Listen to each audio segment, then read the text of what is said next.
My name is Ron Yanosky, and I'm in the optics program here. I've been into amateur astronomy my whole life, and I have had a lot of telescopes over my life. Haven't always had the time to pursue that interest. I just retired last year. I just wanted to be able to pursue my interest in optics in a deeper way than I had ever been able to do. Well, I want to build a telescope in the short run. That's sort of a bucket list kind of thing. I might be interested in getting into the workforce as well. Maybe work in fabrication or testing and some of the kind of interesting aspects of the optics industry that I wouldn't have been able to really even consider if I was just doing this as a hobby on my own. It's hands-on.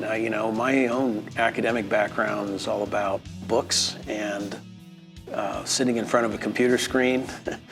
And this is literally handling stuff. We're equipped with some really cool optics fabrication stuff at the sim.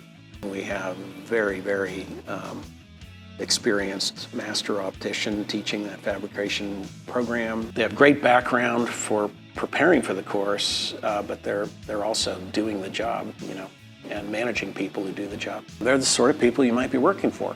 And I think it's particularly helpful for some of my other classmates that are earlier in their career to be exposed to these folks who have, pretty serious professional careers in the industry. I just hugely appreciate the support that I've gotten from the scholarship, and kind of made it easier for me to explore this kind of new phase of my life. I can see all around me it's supporting great work here at Front Range. It makes a big difference to some of my classmates that they're able to go through a program like this.